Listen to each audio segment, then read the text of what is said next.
Hello and welcome to Chamber Chat. My guest today is Tammy Black of Country Financial. Good morning, Tammy. How are you? Good morning, Vicki. I'm great. How are you doing? I'm doing well, thanks. I wanted to first touch base with you because we had just recently met, and you said you had come from the nonprofit industry to Country Financial, and I just kind of wanted to hear about that journey and why you chose Country Financial as a place to be. Absolutely.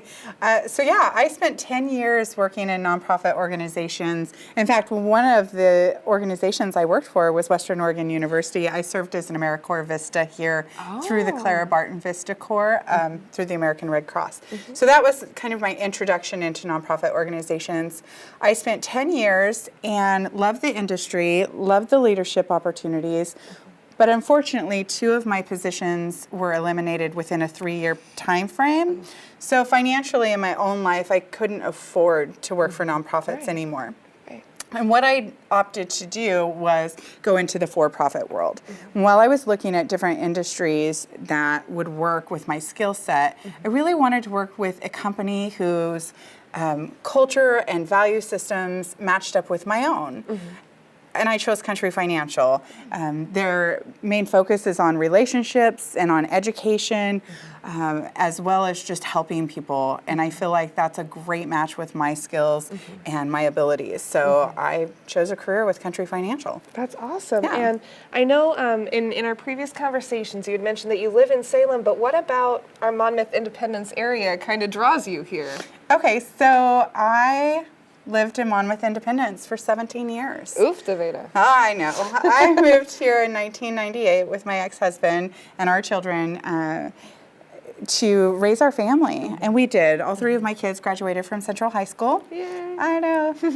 And then it was about 2.5 years ago, my now ex-husband, we went through a divorce, and I opted to just relocate over to the Salem area. A lot of my extracurricular activities and employment stuff was happening over there. But when I came to Country Financial, I just realized that my natural market, the people I know, the community I love, is over here. Now, don't get me wrong, I love Salem. I love all there is about living in Salem and being in Salem and playing in Salem. But I also love Monmouth Independence equally, if not a little bit more, because I know a lot more people here. Right, it's kind of that home base, or like coming home. It really is. Yeah. It is like coming home, and I can still, even though I've lived in Salem for 2.5 years, I can still walk down the street and people are like, "Oh my gosh, Tammy, where have you been? How are the kids?" Yeah, and it's exciting. And one of the things, though, that changed for me that most people don't necessarily know is I went back to my maiden name. So it used to be McCammon. Really? And that's how the majority of the community knows me as, is Tammy McCammon. Oh my gosh. But my name's Tammy Black now, and I wanted to be able to have an opportunity to not only chat with you and to chat with our community and say, hey, I'm still me, but my last name's now Black, and it's a little easier to remember and a lot easier to say. So, yeah. Yeah, you also it's kind of almost pen name style now. You could be an author, Tammy Black, something cool. Absolutely.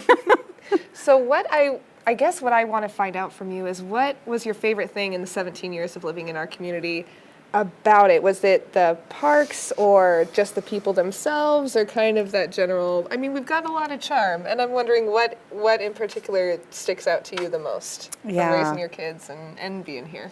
So when we moved here, it was so that I could attend Western Oregon University, which I did, and I graduated from Western in 2007. What was your degree in? Psychology. Ooh, I know. Useful. Yes, go Wolves. And there's so much I love about the community. I have worked in many different industries over the course of those 17 years. And it didn't matter where I was working or what it was that I was doing.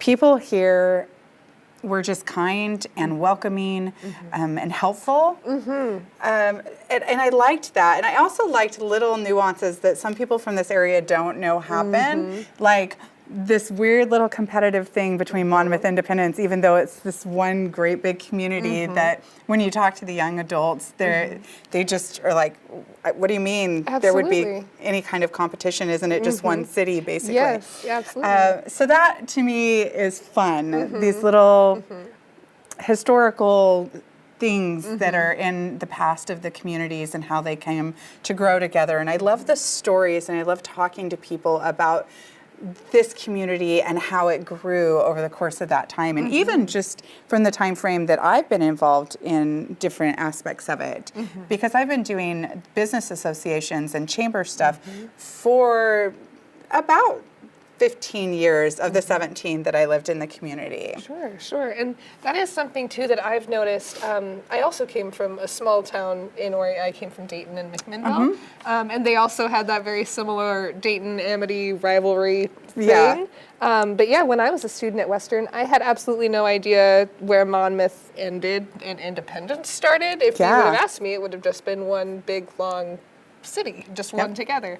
But yeah, I do think it's kind of fun, especially in the position where I am presenting both of those sides of our community, that you know, we want to be positive about that. Use the competition to a better advantage as far as like a food drive or that kind of thing. Yeah, absolutely. Well, and one of the fun stories for those who don't know, ask around about why Wearmart by Winco is on the independent side, when originally it was intended to be smack dab in the middle between the city lines. No. So you'll have to, I'm not even going to tell why. I think that your viewers, you all are just going to have to ask someone around town why that is that way, and it's a great story. Oh my goodness, I love it. Yeah, and that is the thing. We are rich in history too. Well, especially because our towns were founded in such a long time ago, such an old age, in the 1800s. My next thing for you is, do you have any plans in 2018 that you want to share that you're excited about? Well, I'm really excited about doing business here in the Monmouth Independence community again.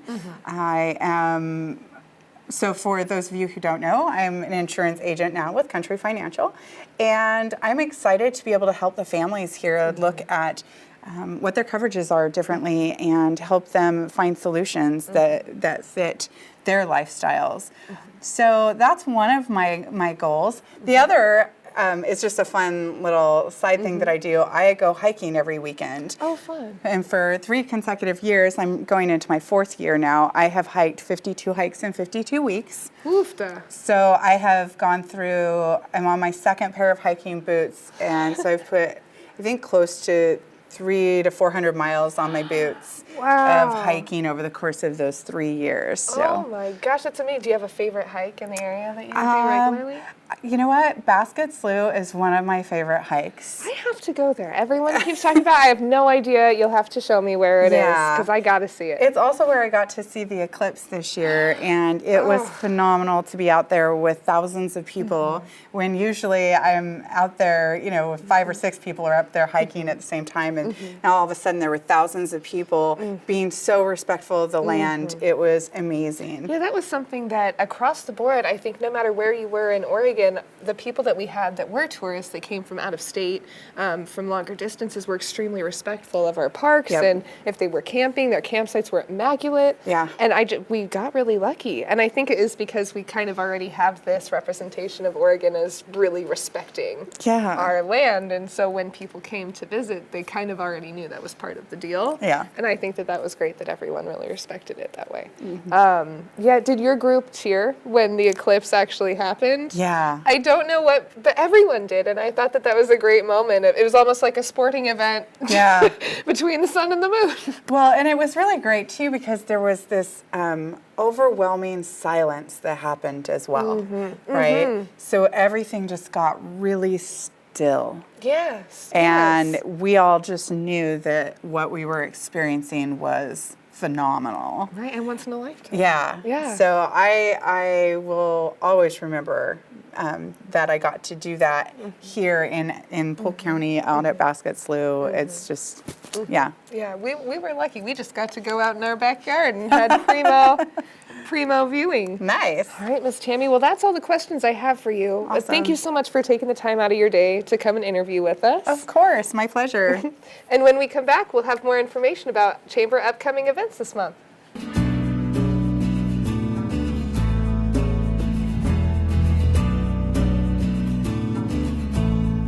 Welcome back to Chamber Chat. I'm your host, Vicki Fetters, and I'll be taking a moment to give you some details on our upcoming 53rd Annual Community Awards Banquet.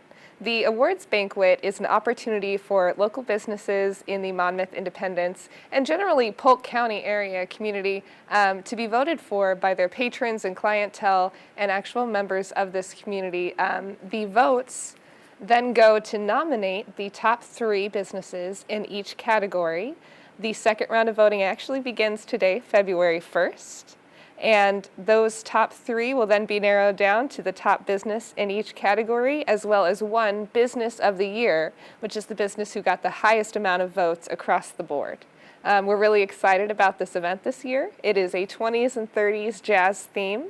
Tickets are $45 a piece and are available on the MICC website, which is www.micc-or.org.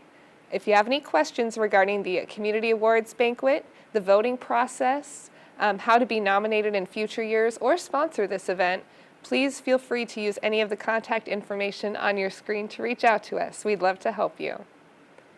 We look forward to seeing you next month for our next installment of Chamber Chat. Until then, please vote for our local businesses in their second round of voting. We look forward to seeing our winners and our guests on March 2nd.